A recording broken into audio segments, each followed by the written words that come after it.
আপনাকে আমার একটা কাজ করতে হবে এবার। এই যে কি? চিঠিটা লিখছি আমি এখন, এইটা আপনাকে শ্রেয়ার কাছে পৌঁছে দিতে হবে। আমার বাবা মা আমার জন্য যেটা ভেবেছেন সেটা নিশ্চয়ই এবার ভালোর জন্যই।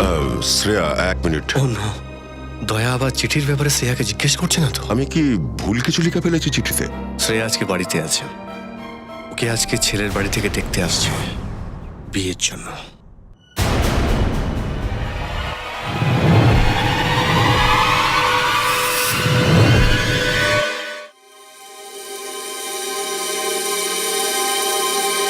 মানে ও একটু রাফ অ্যান্ড টাফ, একটু কনফিডেন্ট, একটু ইন্ডিপেন্ডেন্ট, আর আমি ভীষণই শান্ত স্বভাবের আর কি, চুপচাপ নিজের কাজ করার লোক। আচ্ছা, আপনি বলছিলেন যে আপনারও নাকি খুব ভালো, মিষ্টি দেখতে, আর আর যেমনটা আমি চাই একদম সেই রকম। কিন্তু আমার উঠবি তো বিপদের সঙ্গে খেলা করে। বিপদের সঙ্গে খেলা করে? ও একজন cop, CID officer.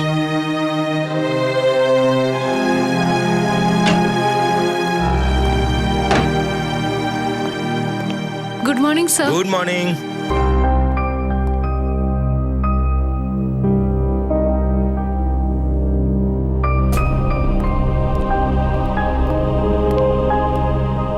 Good morning sir.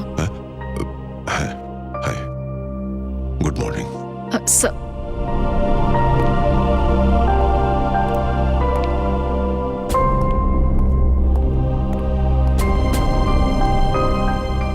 Sir আপনি আপনি ঠিক আছেন তো?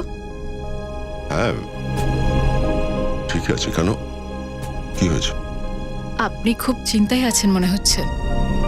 চিন্তা? না না, সেরকম কিছু নয়। ওই আসলে ওই কাজের ব্যাপারে একটু। স্যার আমাকে বলুন না, আমি আপনার হেল্প করছি। না, আমি আমি ম্যানেজ করে নেব। আচ্ছা, সিদ্ধার্থকে কেমন লাগে?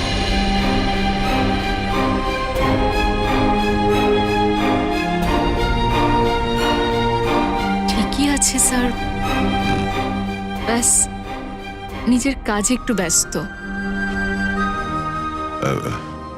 আমি ওর সঙ্গে কথা বলেছি, ভালো ছেলে, বেশ কনফিডেন্টও মনে হয়। হ্যাঁ স্যার, আজকালকার দিনের ছেলে সবকিছু নিয়ে একটু বেশি স্ট্রেট ফরওয়ার্ড।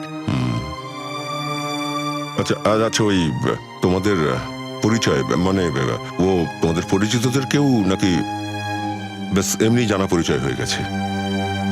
আসলে বাবার বন্ধুর ছেলে ও, তো শুধু ভালো বন্ধু ভাবতে পারেন।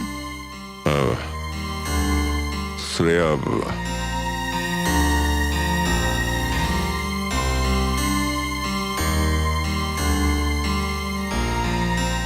আমার ওই লেটারের তুমি কোনো উত্তর দাওনি কিন্তু।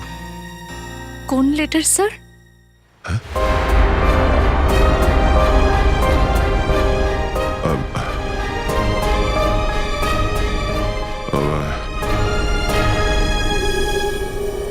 ওই যেটা, না মানে ওই কাজের ব্যাপারে ছিল আর কি। ওই কাজ তো হয়েই গেছে, এখন কোনো ব্যাপার নয়।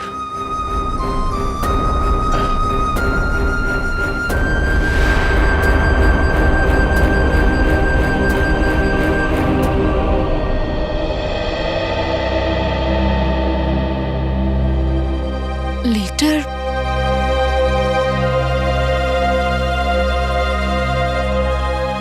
বুঝি, তাহলে কেন বললো যে ও লেটার দিয়েছে শ্রেয়াকে?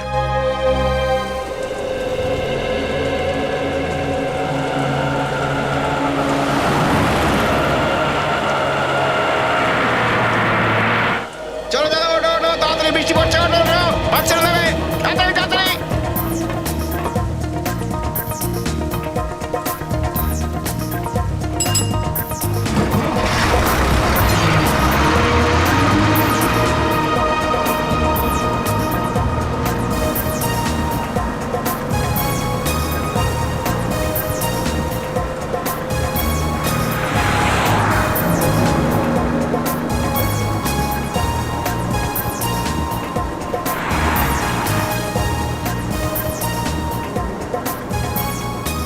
টিকিট টিকিট হ্যালো টিকিট আছে টিকিট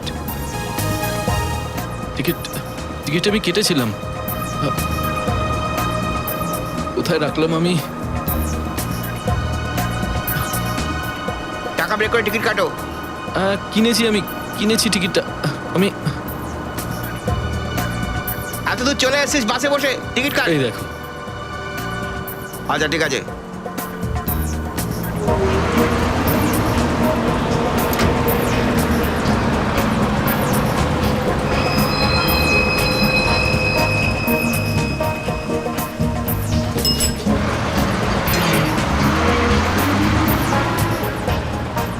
দাদা দাদা আমাকে একটু জানলার ধারে সিটে বসতে দেবেন? দাদা প্লিজ একটু বসতে দিন। দাদা আমার বাসে উঠলেই বমি শুরু হয়ে যায়, জানলার ধারে বসতে দিন না। তোমাকে বলছি আমি, তুমি বুঝতে পারছো না? তুমি বুঝতে পারছো না কেন? যাও এখান থেকে। যাচ্ছি তো, এত চেঁচানোর কি আছে? আসুন দাদা, আপনি এখানে বসুন। একটু বেশি নাটক করছে, যেন গোটা বাসটাই ওর বাবার। আমি অনেকক্ষণ ধরে দেখছি এর স্ক্রু ঢিলে আছে। আরে একটু বসতেই তো চেয়েছিলাম, এমন রিয়াক্ট করছে মনে হচ্ছে ওর সম্পত্তি চাইছি।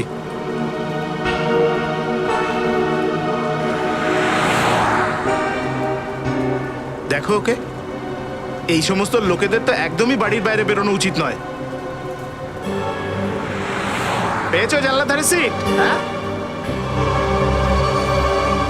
কে জানে এরা কেন বাড়ির বাইরে বেরোয়। হ্যাঁ,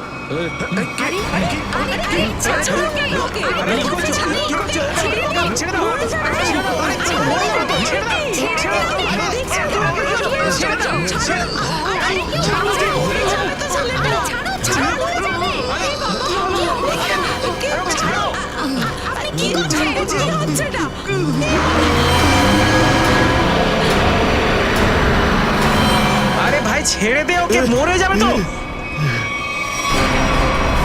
আরে এর কি হয়েছে? কি করলে তুমি? এটা মেরে ফেললে ছেলেটাকে। আরে পুলিশকে ডাকো, পুলিশকে মেরে দিয়েছে একে।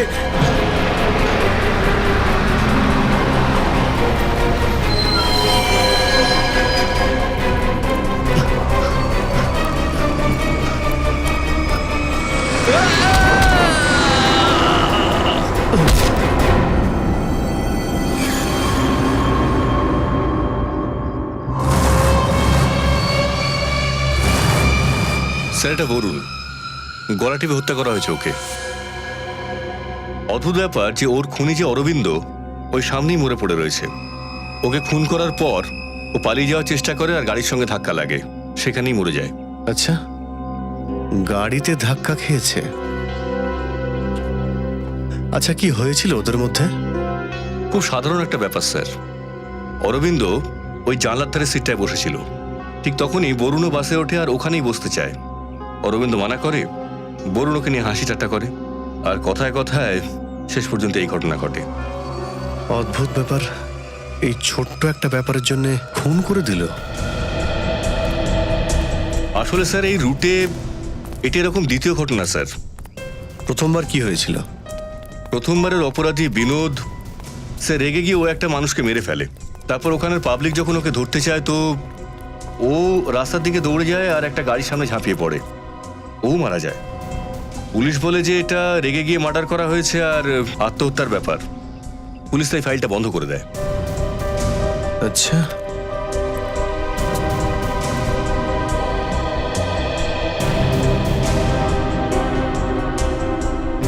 আচ্ছা, তুমি কি জানতে পারলে যে এদের পরিচয় কি? হ্যাঁ স্যার, বরুণ একটা কম্পিউটার ইঞ্জিনিয়ার ছিল আর অরবিন্দ একজন সাংবাদিক ছিল। এসব মনোজিতের আত্মা করাচ্ছে, ওর আত্মা চারদিকে ঘুরে বেড়াচ্ছে আর এই সব ঘটনা ঘটাচ্ছে। এই সব কিছু মনোজিৎ ঘটাচ্ছে।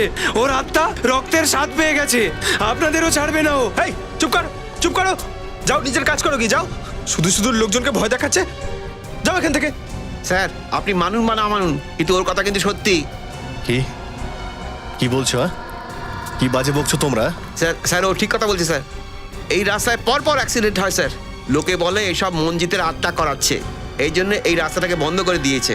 3 মাস আগে রাস্তা খোলার পর আবার অ্যাক্সিডেন্ট হওয়া শুরু করেছে। এইসব গুজব, হ্যাঁ, আমরা তো বিশ্বাস করি না, বুঝেছো কেভিন?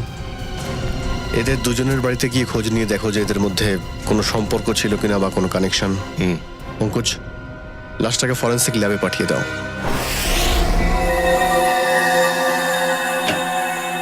কেভিন স্যার, হ্যাঁ পঙ্কজ, স্যার আমরা অরবিন্দর বাড়ি চেক করেছি। স্যার ওর সাথে বরুণের কোনো সম্পর্ক নেই। অরবিন্দ একজন সাংবাদিক ছিল আর বরুণ একজন কম্পিউটার ইঞ্জিনিয়ার। স্যার এরা একে অপরকে কোনোদিন দেখেওনি। অদ্ভুত ব্যাপার পঙ্কজ, কেউ হঠাৎ করে এরকম একজন অপরিচিতকে মারতে যাবে কেন? কিছু কেভিন, কেভিনের মৃত্যুটা ইন্টারনাল ব্লিডিং এর কারণে হয়েছে, মস্তিষ্কে রক্তক্ষরণের কারণে। কিন্তু এত বেশি রক্তক্ষরণের কারণ কি হতে পারে স্যার? হয়তো অ্যাক্সিডেন্ট। যখন এ বাস থেকে নেবে দৌড়ে রাস্তা দিয়ে যাচ্ছিল তখন গাড়ি ধাক্কা মেরেছে। কিন্তু ওখানে মানুষজন বলছিল যে মৃত্যুর আগে ওর স্বভাব কেমন চেঞ্জ হয়ে গিয়েছিল, ও আরো ভয়ঙ্কর হয়ে উঠেছিল। সেটার কি কারণ হতে পারে? এটা খুব সারপ্রাইজিং, আশ্চর্যজনক।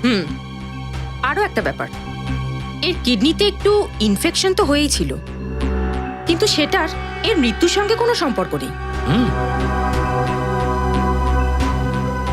স্যার স্যার এবার তো এটা প্রমাণই হয়ে গেল যে মনোজিতের আত্মা পাষাণ রোডে ঘুরে বেড়াচ্ছে স্যার।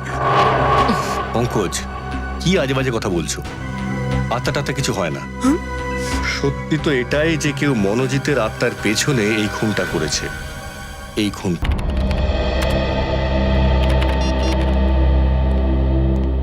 ফ্রেডি, তুমি কিছু জানো এই অভিজিৎ কোথায় এখন? এখন অবধি তো অফিসে আসেনি। কাল ক্রাইম স্পট থেকে একবার ফোন করেছিলেন, কিন্তু তারপর থেকে আর কোনো খবর নেই। আরে কোথায় ছিলে তুমি? কখন থেকে ফোন ট্রাই করছি, পাচ্ছি না। আরে ওই কয়েকজন উইটনেসের ব্যাপারে ফেসে গিয়েছিলাম। ফোনটা বোধহয় রাগ করেছে, কখনো চলছে আর কখনো চলছে না। চলো দিকে চলো, তোমার সঙ্গে পার্সোনাল কিছু কথা আছে। আমিও তোমায় কিছু বলতে চাই ভাই। অভিজিৎ, আমি ওই ভাই, আমি শ্রেয়াকে লেটারটা দেইনি। কি? কিন্তু তুমি তো আমায় বলেছিলে যে তুমি ওই লেটারটা দিয়ে দিয়েছো। হ্যাঁ বলেছিলাম, কিন্তু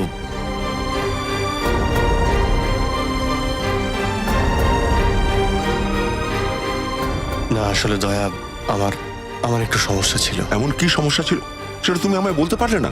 হ্যাঁ, আসলে এমন একটা কথা যা বলা। কি কথা? স্যার এই বিনোদের পুরনো কেসের ফাইলটা পেলাম।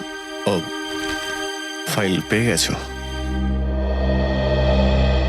ভালো হয়েছে। এই বিনোদ এনজিও চালাতো?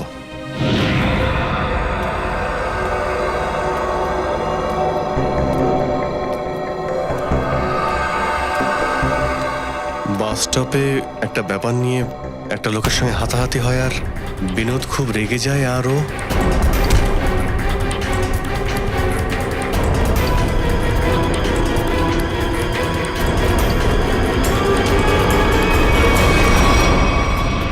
এই ছোট একটা ব্যাপার নিয়ে খুন করে দিল। হ্যাঁ স্যার, আর লোক যখন ওর পিছু নেয় আর ওকে ধাওয়া করে তখন ও একটা গাড়ির সামনে চলে আসে আর তখনই ওর মৃত্যু হয়। একদম এই কেসটার মতো। অদ্ভুত ব্যাপার, 1 মাসের মধ্যে একই রকম দুটো কেস, এটা কোনো কাকতালীয় হতে পারে না। রবি, ওই যে মনোজিতের আত্মার কেসটা পাষাণ রোডে, এটার কি ব্যাপার, কিছু জানতে পারলে? হ্যাঁ স্যার, কিছু বছর আগে ওই রোডে মঞ্জিত নামে এক মহিলার অ্যাক্সিডেন্ট হয় আর সে মারা যায়। স্যার তবে থেকে এই গুজবের শুরু। অন্য কোনো অপরাধী এই ব্যাপারটা সুযোগ নিচ্ছে। আমারও তাই মনে হচ্ছে। আচ্ছা, বিনোদ আর অরবিন্দের কোনো সম্পর্ক নেই তো? পাষাণ রোডে গিয়ে দেখি, সেই বাস স্টপে যেখান থেকে অরবিন্দ বাস ধরেছিল।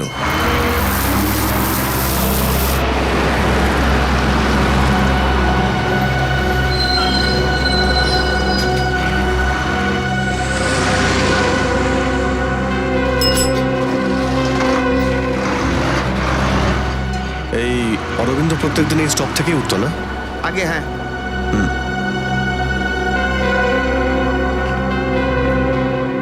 এক্সকিউজ মি, এক্সকিউজ মি, এক মিনিট। দেখুন, আমরা সিআইডি থেকে কালকে যে বাসে দুর্ঘটনা হয়েছিল তার ব্যাপারে কিছু জিজ্ঞাসাবাদ করতে চাই।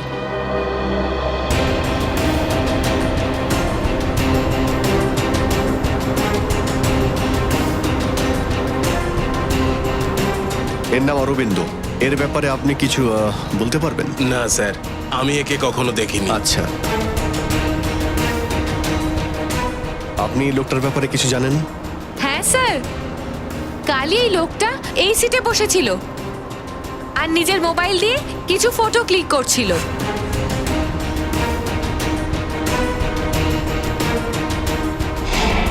স্যার কিন্তু অরবিন্দের বডির পাশে আমি কোনো ফোন তো খুঁজে পাইনি।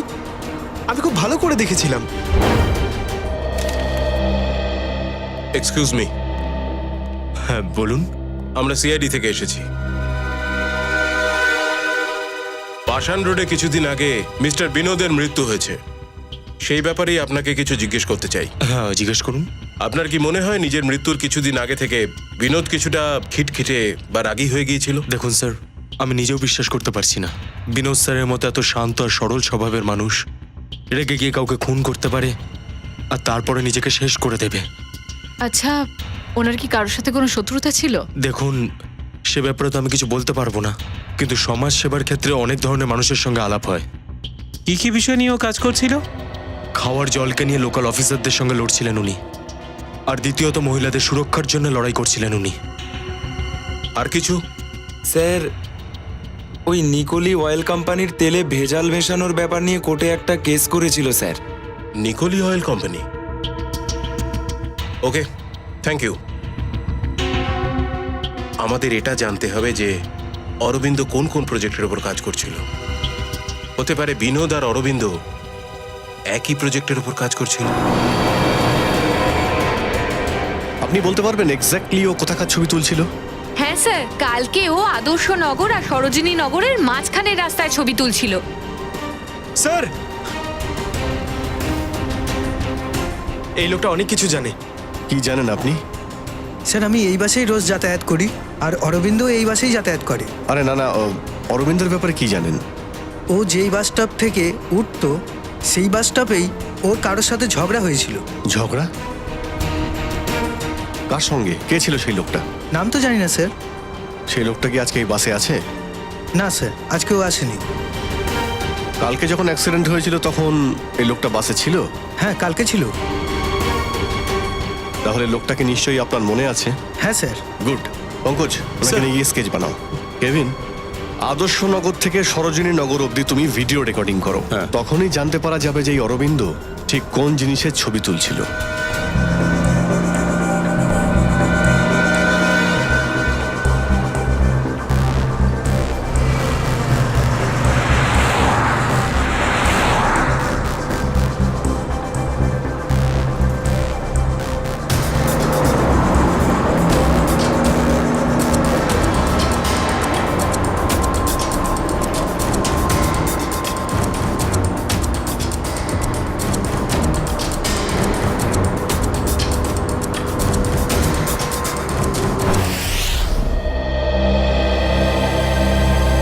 স্যার, বাস স্টপে যে লোকটার অরবিন্দর সঙ্গে ঝগড়া হয়েছিল স্কেচটা ক্রিমিনাল ডেটাবেসের সঙ্গে ম্যাচ করে দেখছিলাম, কিন্তু কোনোটাই ম্যাচ করছিল না স্যার।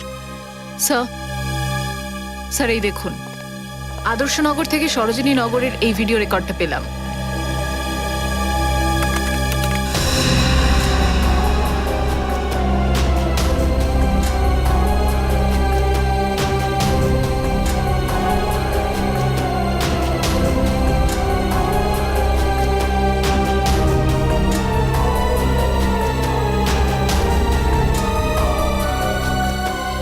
আরে, এটাতে তো শুধু খালি জায়গায় দেখা যাচ্ছে। এক মিনিট পজ করো, রিওয়াইন্ড করে আবার প্লে করো।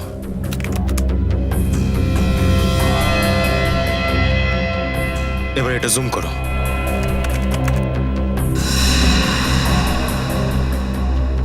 নিকোলি অয়েল কর্পোরেশন। নিকোলি অয়েল কর্পোরেশন? এই কোম্পানির কথাটা তো বিনোদের কেসের ফাইলে লেখা ছিল, যার বিরুদ্ধে ও কোর্টে কেস ফাইল করেছিল। পঙ্কজ, অরবিন্দের ফাইলটা নিয়ে এসো।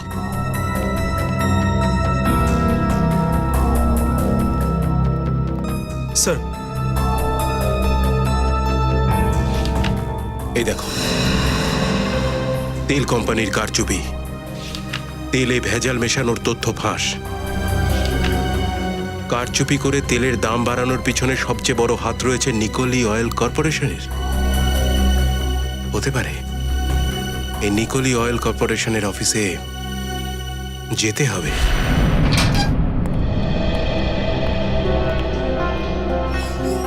আপনারা কারা? আপনারা সাহস পেলেন কোথা থেকে যে পারমিশন না নিয়ে আমার কেবিনে ঢুকে এলেন? সিআইডি, একটা তদন্তের ব্যাপারে আসতে হলো। কি তদন্ত? আপনি বিনোদ আর অরবিন্দকে নিশ্চয়ই বলেননি। দেখুন, আমাদের কোম্পানিতে হাজারো মানুষ কাজ করে, এখন সকলের চেহারা আর নাম তো মনে রাখা সম্ভব নয়। কিন্তু এরা দুজনেই আপনার কোম্পানিতে কাজ করতো না। বিনোদ একটা এনজিও চালাতো, বিভিন্ন সামাজিক সমস্যা নিয়ে মানুষকে সচেতন করত। আর অরবিন্দ একজন সাংবাদিক ছিল, যার মিথ্যের বিরুদ্ধে লিখতে কখনো হাত কাঁপেনি।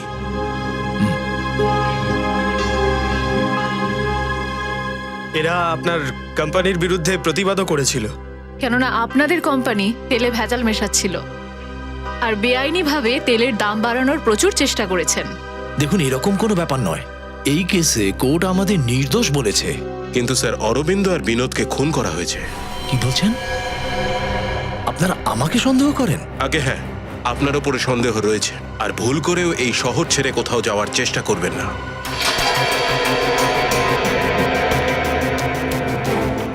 এক্সকিউজ মি, অরবিন্দ আর বিনোদের ব্যাপারে কি জানো? স্যার, বিনোদ কোম্পানির অবস্থা খারাপ করে দিয়েছিল। শুধু ওর কারণেই জগমোহন বাবুর প্রচুর লোকসান হয়েছিল, আর ও তেলের দামও বাড়াতে পারেনি। আর একবার তো কোম্পানির ভেতরে ঢুকে এসেছিল ছদ্মবেশে কোম্পানির বিরুদ্ধে প্রমাণ জোগাড় করার জন্য, কিন্তু ধরা পড়ে গেছিল স্যার। আর তারপরে ওকে তুলে বাইরে ফেলে দেওয়া হয়েছিল।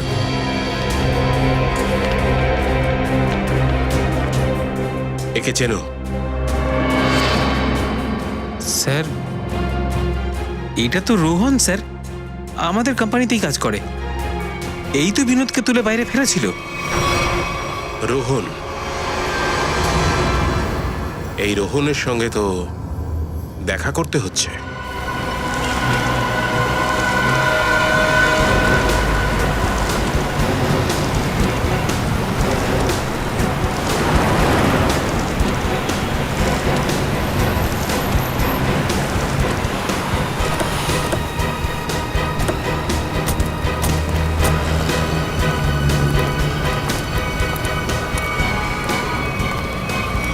না রোহন, এখন তুমি কোথাও যাবে না। আপনারা কারা? সিআইডি। এত এত? আমি যদি তোমার জায়গায় থাকতাম না, আমার ভয় হাত পা কাঁপতে শুরু করে দিত। কিন্তু আমি তো কিছু করিনি, তো ভয় পাবো কেন?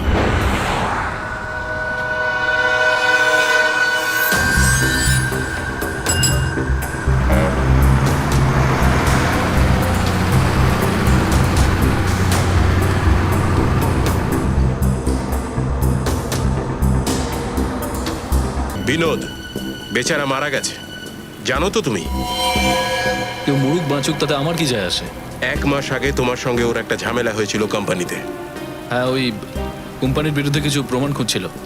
আমার বস বলাতে আমি ওকে কোম্পানির বাইরে বার করে দিই। এতে ভুলটা কি করলাম?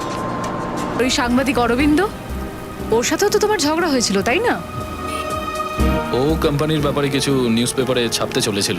আমি ওকে কোম্পানির হয়ে কথা বলার চেষ্টা করেছিলাম, আর এই ব্যাপারটা নিয়েই ওর আর আমার মধ্যে বাস স্টপে ঝামেলা হয়।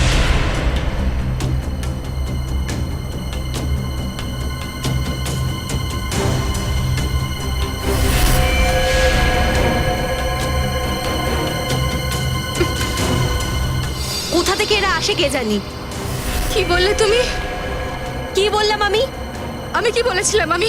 আমি শুধু ভলিউমটা কমাতে বলেছিলাম। তো তোমার অসুবিধা হচ্ছে তো তুমি অন্য কোথাও গিয়ে বসো। হচ্ছে অসুবিধে, তাই জন্য তো বলেছিলাম ভলিউমটা কমাতে। তোমার অসুবিধা হচ্ছে তো তুমি অন্য কোথাও যাও। তুমি একটু ভলিউমটা কমাতে পারছিলে না? না, কমাতে পারবো না। দেখো দেখো, তুমি আমার সাথে ঝগড়া তুমি করো না। অন্য কোথাও গিয়ে বসো। তুমি মানবে না তো, মানবে না তো তুমি। আরে কেউ আটকাও। ওকে থামাও, থামাও, থামাও ওকে। আরে কি হচ্ছে? কি করছেন? কি করছেন আপনি? আরে ওকে সরিয়ে দিন।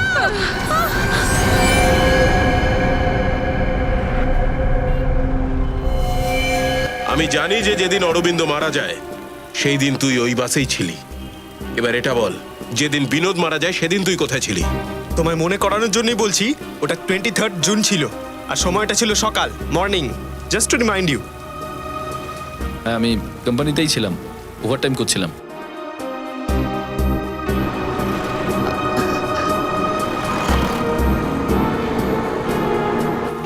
ঠিক আছে, দেখা যাক তুই কতটা সত্যি বলছিস আর কতটা মিথ্যে। হ্যালো। Hello CID. কি? ওকে। কি হয়েছে স্যার? পাষাণ রোডে আরো একটা খুন। পাষাণ রোড, মনোজিতের আত্মা স্যার।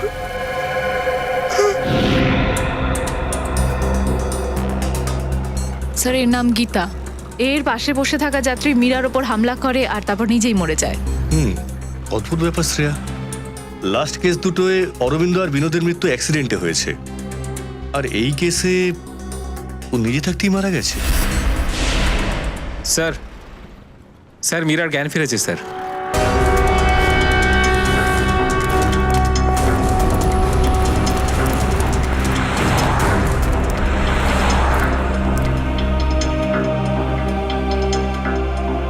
ডক্টর, আমরা ওনাকে কয়েকটা প্রশ্ন করতে পারি? হ্যাঁ। Thank you. মীরা দেবী, একটা দুটো ছোট্ট প্রশ্ন। আপনি কি গীতা দেবীকে আগে থেকে চিনতেন? না স্যার, আজ প্রথমবার দেখা হলো আমাদের। জানি না অল্প একটু কথাতেই এত রেগে গেল। সত্যি অদ্ভুত ব্যাপার। আপনি একটু ভাবার চেষ্টা করুন যে আপনার কোনো কিছু মনে আসছে কি, কোনো অদ্ভুত কিছু? হ্যাঁ স্যার, ওর চোখে কেমন একটা অস্থিরতা, যেমন নিজের উপর ওর কোনো কন্ট্রোলই নেই ওর একদমই। ধন্যবাদ, thank you so much. Doctor madam, আপনি ওনাকে নিয়ে যেতে পারেন। Thank you. Okay sir. Sir একটা কথা মাথায় ঢুকছে না, এমন কি হয়ে গেছিল যে বিনোদ, অরবিন্দ আর গীতা নিজেদের ওপর থেকে কন্ট্রোল হারিয়ে ফেলেছিল? সেটাই তো ব্যাপার শ্রেয়া। কিছু তো একটা ব্যাপার আছে যেটা আমরা বুঝতে পারছি না। দেখা যাক, ডক্টর সালুমকে যদি কিছু বলতে পারেন। হ্যাঁ, আচ্ছা আচ্ছা। গীতার মৃত্যুর ব্যাপারে কিছু জানতে পারলেন? হ্যাঁ, এবারও ঠিক একই কারণ যেটা অরবিন্দর মৃত্যুর কারণ ছিল, মস্তিষ্কে বেশি রক্তক্ষরণ, ব্রেন হ্যামারেজ। Brain haemorrhage? অদ্ভুত ব্যাপার। এবার তো গীতার কোনো জায়গায় ধাক্কা লাগেনি, কোনো দুর্ঘটনায় কোনো আঘাতও লাগেনি, তাহলে হঠাৎ করে এরকম ব্রেন হ্যামারেজ? গীতারও কিডনি ইনফেকশন ছিল। আমি প্রথমে ভেবেছিলাম যে কিডনি বা শিরায় কোনো সাধারণ ইনফেকশন হয়েছে, কিন্তু পরে যখন খুব ভালো করে চেক করে দেখলাম তখন জানতে পারলাম যে কিডনি শিরা থেকে ইনফেকশনটা মস্তিষ্কের শিরায় পৌঁছে গেছে। ডাক্তারবাবু, এরকম কোনো ইনফেকশন থেকে কারোর ব্রেন হ্যামারেজ কি করে হয়? হতে পারে, ব্রেন হ্যামারেজ হতেই পারে। কিডনির ইনফেকশনের পেশেন্টদের একটা বিশেষ ধরনের ওষুধ দেওয়া হয়, অ্যারোগেটোমাইসিন। আর যদি এই ওষুধটা ওই পেশেন্টকে অনেক বেশি মাত্রায় দিয়ে দেওয়া হয় তাহলে মস্তিষ্কের শিরা শুরু হয়ে যায়, থিন হয়ে যায়। মানে সিম্পল শব্দতে বললে মস্তিষ্ক দুর্বল হয়ে যায়, আর কিছু বিশেষ ধরনের রিয়াকশনে মস্তিষ্কের দুর্বল শিরা ফেটে যেতে পারে। আর সেই কারণে এই ধরনের পেশেন্টদের মস্তিষ্ক হঠাৎ বদলে যেতে পারে, কোনো একটা ঘটনায় ওদের মস্তিষ্ক অন্যরকম কাজ করতে পারে। তাহলে এইটাই কারণ অরবিন্দ আর গীতার মৃত্যুর আগে এরকম ভয়ঙ্কর হয়ে ওঠার। কেউ তো আছে যে ওদেরকে এই ওষুধটা দিয়েছিল, তাও বেশি মাত্রায়, যাতে ওদের মাথার শিরা ছিঁড়ে যায় আর ওরা মারা যায়। কিন্তু সেই মানুষটা, সেই লোকটা কে হতে পারে? কোনো ডক্টর নাকি মেডিকেল শপ?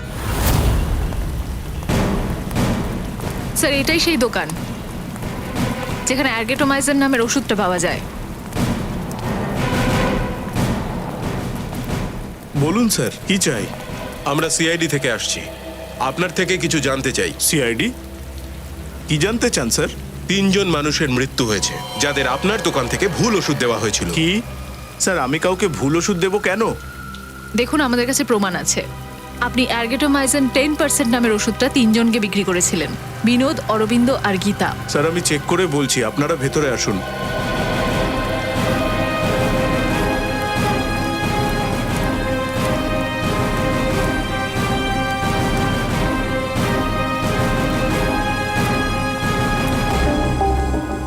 এই দেখুন স্যার, এদের তিনজনকে অ্যারগেটোমাইসিন 2% বিক্রি করা হয়েছে, 10% নয়। কিন্তু আমাদের কাছে ফরেন্সিক রিপোর্ট আছে যে ওদেরকে অ্যারগোটোমাইসিন 10% দেওয়া হয়েছিল। সত্যিটা তো এটা যে আপনি বিক্রি করেছেন 10%-এর আর বিল তৈরি করেছেন 2%-এর। ম্যাডাম, আমরা এরকম কেন করব? না তো আমরা করাপ আর না বেইমান। সেটা এক্ষুনি বোঝা যাবে। এটা বলুন যে গত 2 মাসের মধ্যে অ্যারগেটোমাইসিন 10%-এর কত স্টক ছিল আপনার স্যার, কাছে? এই ওষুধটা খুব কম বিক্রি হয়, সেই জন্য আমরা 20 বোতল আনিয়েছিলাম। আর বিক্রি করেছেন কটা? স্যার 8 বোতল। তার মানে আপনি 20টা আনিয়েছিলেন আর 8টা বিক্রি করে দিয়েছেন। হিসেব মতো আপনার কাছে আরো 12টা বোতল স্যার। থাকা উচিত, রাইট? হ্যাঁ, স্যার। কোথায় রাখেন আপনি ওষুধগুলো? আসুন স্যার, দেখাচ্ছি।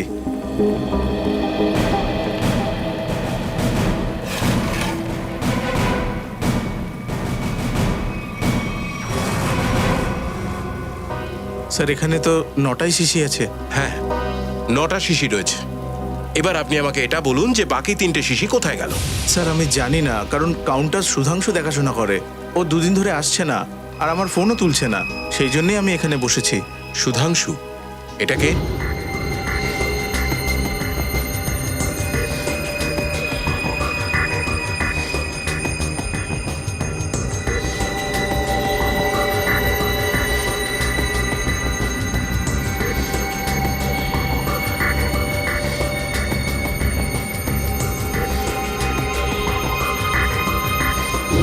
আমার এখানে কাজ করে স্যার।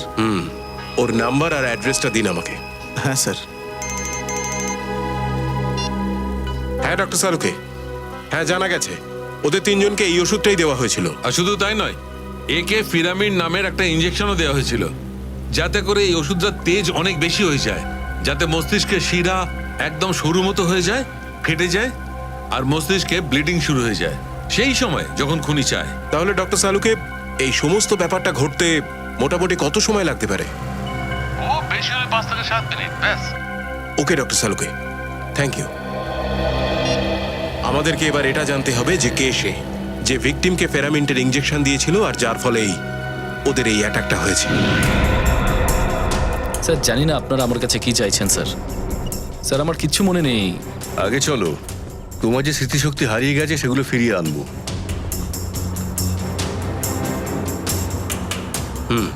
তাহলে তুই কোথায় বসেছিলি? স্যার আমি এখানে বসেছিলাম।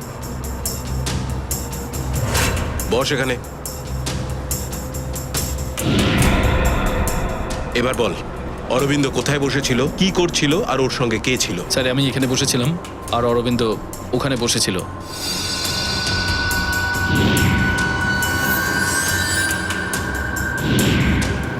ওখানে জানলার পাশে? হ্যাঁ, এর থেকে আমি বেশি কিছু জানি না স্যার, আমি বলে দিলাম স্যার। স্যার আমি বলবো স্যার? হ্যাঁ বলুন। ওই দিন এই ছেলেটা অরবিন্দের আগের সিটে বসে ফটো তুলছিল। এই ছেলেটা? হ্যাঁ স্যার।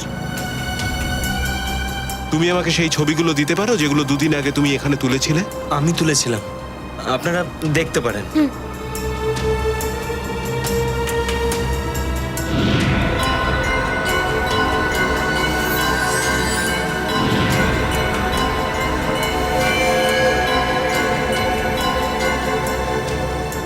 এই ভিডিওটা কি তুমি শুট করেছিলে?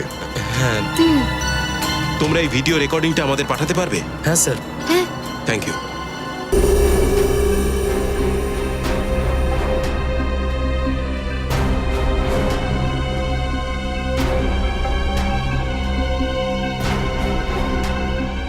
দেখো ওকে, অনেকক্ষণ ধরে কিছু একটা করে চলেছে।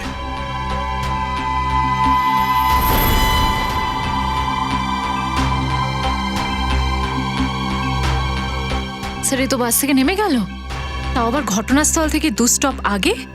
কিন্তু এই সময়টা যথেষ্ট এই ফিলামেন্ট সল্টটা অরবিন্দের শরীরে এফেক্ট করার জন্য। 1 মিনিট পঙ্কজ, রিওয়াইন্ড করে আবার প্লে করো।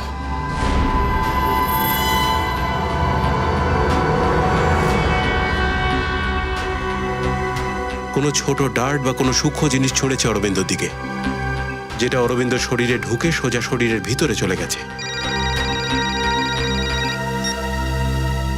হ্যালো, কি? ঠিক আছে, থ্যাঙ্কস। ওই কেমিক্যাল ফ্যাক্টরিটার ব্যাপারে জানা গেছে, যেখানে এই ফিলামেন্ট সল্টটা বানানো হয়। নাম কি কোম্পানিটার? হ্যাঁ স্যার, শুধু আমাদের কোম্পানি বানায় এই সল্টটা, যার ব্যবহার ওষুধে করা হয়ে থাকে। আপনি কি এটা বলতে পারবেন যে এই ফিরামিন সল্ট আপনি কাকে কাকে বিক্রি করেছিলেন? 1 মিনিট, চেক করে বলছি।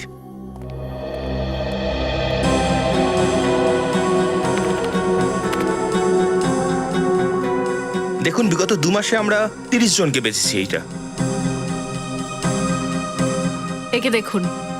আচ্ছা, এই 30 জন কাস্টমারের মধ্যে এও কি আছে? হ্যাঁ, ইনিও ছিলেন তো। ইনি হলেন মনোজ, আমাদের কাস্টমার। এই মনোজের ফোন নাম্বার বা অ্যাড্রেস আছে আপনার কাছে? হ্যাঁ আছে, 1 মিনিট দান, দিচ্ছি। এই নিন ওনার ফোন নাম্বার আর অ্যাড্রেস। আপনার কখনো মনোজের সঙ্গে ফোনে কথা হয়েছে? হ্যাঁ, তাও হয়েছে। তাহলে আপনি ফোন নাম্বারটাও দিন, কারণ অ্যাড্রেসও নিশ্চয়ই ভুলই দিয়েছে। আর এই ফোন নাম্বার দিয়েই আমরা ওর আসল অ্যাড্রেসটা জানতে পারবো। ভালো সময় আসতে চলেছে বন্ধু। আমাদের বসের বিরাট বড় মন, কিছুদিনের মধ্যেই আমরা কোটিপতি হয়ে যাব। একটা কথা কান খুলে শুনে নে তুই, আমার ভাগ থেকে যদি কিছু কম পড়ে না, আমি কাউকে কিন্তু ছেড়ে দেবো না। আরে কিচ্ছু হবে না, আমাদের বসের কিন্তু কথার দাম আছে, শুধু খেলে যা। স্যার, নাম্বারটা এখানেই ট্রেস হয়েছিল। করুন, স্টার্ট।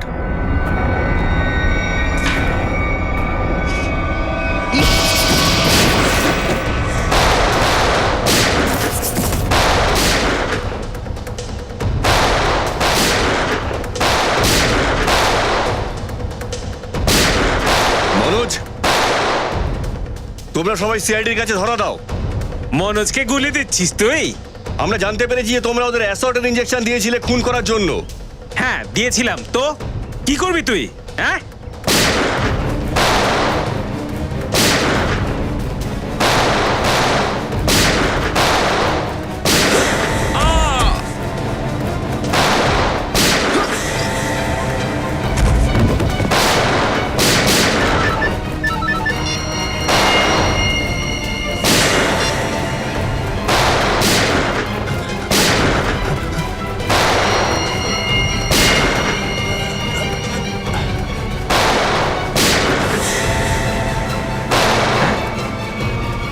কালু কি করছিস তুই?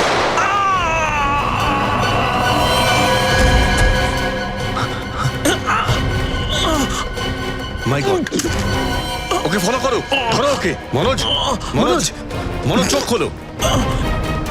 মনোজ, এই প্ল্যানের পেছনে কে আছে তাড়াতাড়ি বলো। এই প্ল্যানটা স্যার, কার প্ল্যান ছিল এটা বলো। মরে গেল। ওরা নিশ্চয়ই এখানে কোনো না কোনো প্রমাণ ছেড়ে গেছে। খুঁজে দেখো। পঙ্কজ, ওর বডি চেক করো।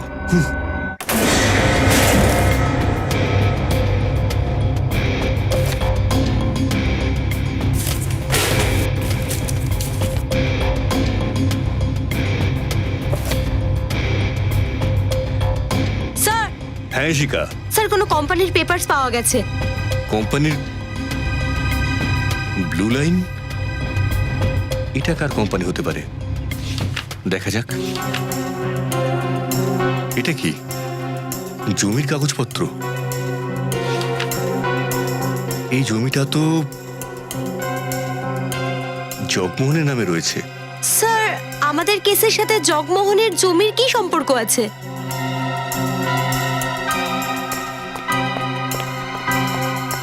স্যার, ও তো পালিয়ে গেছে। স্যার, হ্যাঁ পঙ্কজ, স্যার ওর পকেট থেকে এই ফোনটা পেয়েছি স্যার। লাস্ট মেসেজ একটা বসের, ও বলেছে যে 5টার সময় রচনা বিল্ডিংয়ে দেখা করতে। এবার তো জানতেই হবে যে এই বসটা আসলে কে।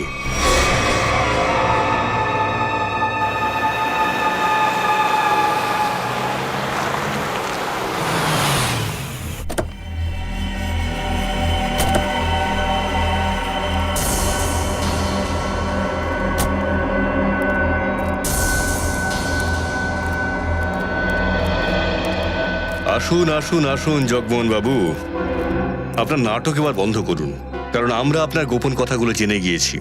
সিআইডি, মনে হচ্ছে আপনারা আমার ব্যাপারে কিছু ভুলভাল জেনে ফেলেছেন। ভুল ধারণা নয়, সঠিক ধারণা। আমরা আপনার ওই পাষাণপুরের জমিটা আর ব্লু লাইন রিয়েল এস্টেট কোম্পানির ব্যাপারে সমস্ত কিছু জেনে গিয়েছি, সবকিছু। স্যার, আমাদের তো এরকম কোনো কোম্পানিই নেই। আপনার কোম্পানি নেই মানে? তাহলে আপনি এখানে কি করছেন?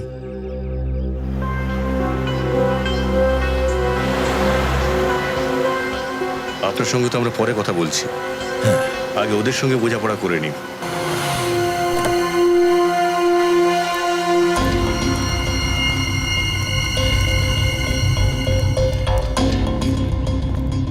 অদ্ভুত ব্যাপার, এত মার খাওয়ার পরেও চলে এসছিস। যাক, ভালোই হয়েছে, রাজপথ পেরিয়ে শেষে এঁতো গলিতে মরার জন্যই এসছে। আরে বন্ধুকেও এনেছিস, ভালো করেছিস। মৃত্যুর সময় বন্ধুর সাথে থাকা উচিত। Good, very good.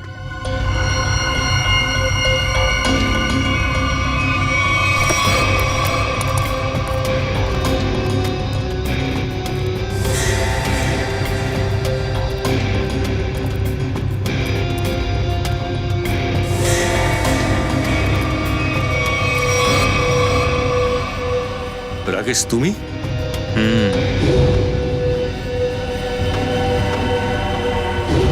তোমরা বোধহয় কখনো ভাবোইনি যে আমি এভাবেও তোমাদের সঙ্গে দেখা করতে পারি। হ্যাঁ, সিআইডির একটা নিজস্ব স্টাইল আছে, সবার থেকে আলাদা।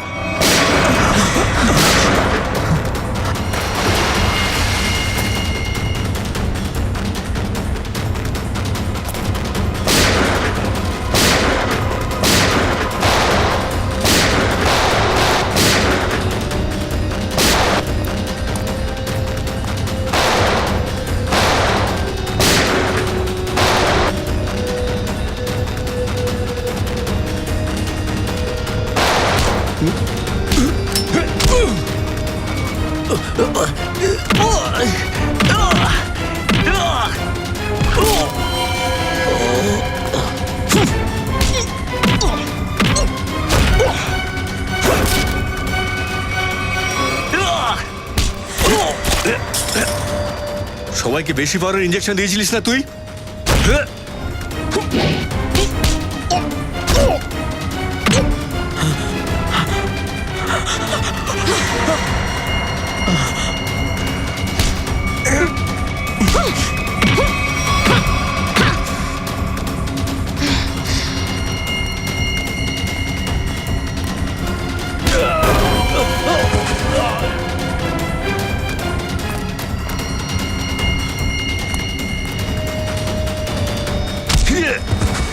এবার তুই জানতে পারবি যে আসল পাওয়ার কি।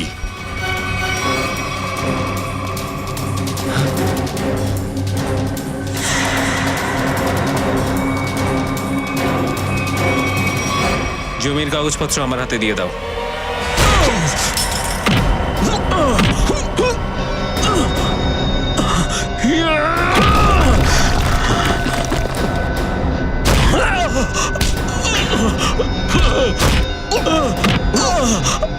জমি চাই তোর না?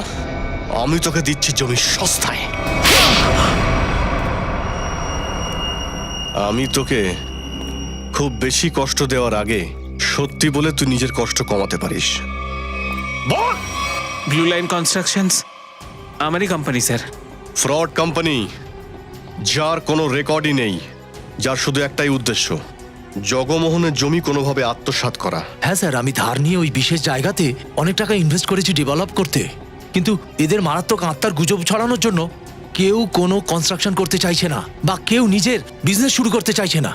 মনোজিতের আত্মার গুজব, হ্যাঁ? তাই ওই রাস্তায় খুন করা শুরু করলি, আর বলির পাঁঠা করেছিলি বিনোদ, অরবিন্দ আর গীতাকে। হ্যাঁ, কেননা বিনোদ আর অরবিন্দ জগমোহনের তেলের ব্যাপারে জড়িয়েছিল। আমি ভেবেছিলাম যদি রহস্য ফাঁসও হয়ে যায় তো সব সন্দেহ জগমোহনের উপরেই যাবে। আর যদি জগমোহন বরবাদ হয়ে যায় তাহলে ওর ওই জায়গাটা খুব সহজে কম দামে হাতিয়ে নিতে পারবে। নির্দোষ লোকেদের ব্রেনের শিরা ছিঁড়ে খুন করিয়েছিস, এবার ফাঁসির অপেক্ষায় তোদের ব্রেনের শিরা না ছিঁড়ে যায়, এটাই প্রার্থনা করিস।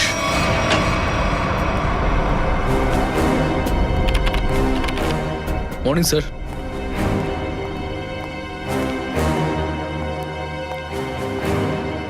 দয়া, আমার তোমার সঙ্গে কথা আছে, একান্তে বলবো। ও আসলে ব্যাপারটা এমন হয়েছিল যে আমি না, স্যার! মানে নিন মিষ্টি খান। কেন? হ্যাঁ স্যার, আপনিও নিন। কিসের আনন্দে? আমাদের শ্রেয়া আর সিদ্ধার্থর বিয়ে ফাইনাল হয়ে গেছে। নাও নাও নাও নাও নাও, সবাই লাড্ডু খাও। Congrats, congrats. আরে নাও, লাড্ডু নাও।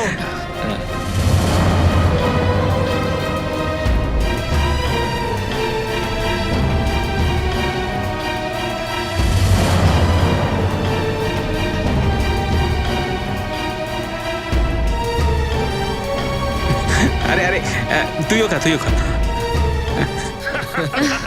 চলো একটু কথা বলি। খুব ভালো লাগলো। Congrats. Thank you, congratulation. Thank you.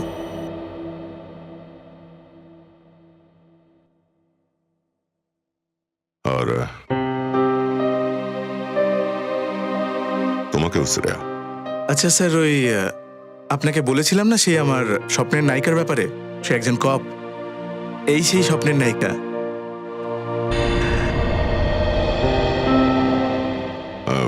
তুমি একেবারে সঠিক সিদ্ধান্ত নিয়েছো সিদ্ধার্থ। শ্রেয়া তোমাকে সবসময় খুশি রাখবে। আচ্ছা স্যার, আপনি সেই বলছিলেন না আপনার সেই স্বপ্নের রাজকন্যা, তো তাকে ভালোবাসেন যে, সেটা বলেছেন তো নাকি? সত্যি বলতে কি কখনো কখনো সময়ই পাইনি বলবার। তো এক্ষুনি যান, এক্ষুনি গিয়ে বলে দিন তাকে, কারণ এইসব কাজে দেরি করতে নেই, তা না হলে মনের কথা মনেই থেকে যায়। না সিদ্ধার্থ, মনে হয় অনেক দেরি হয়ে গেছে। ও মাই ফ্রেন্ড, তাহলে তো আপনার এক্ষুনি যাওয়া উচিত, তা না হলে পরে কিন্তু খুব আফসোস হবে। হ্যাঁ, এক মিনিট। হ্যালো, আরে থ্যাঙ্কস থ্যাঙ্কস। হ্যাঁ, নেক্সট মান্থ আসবেন কিন্তু। হ্যাঁ, আরে হ্যাঁ হ্যাঁ। দেখো আমি তোমাদের সব বুঝিয়ে বলছি। বোঝা আর বোঝানোর সময় শেষ হয়ে গেছে অভিজিৎ।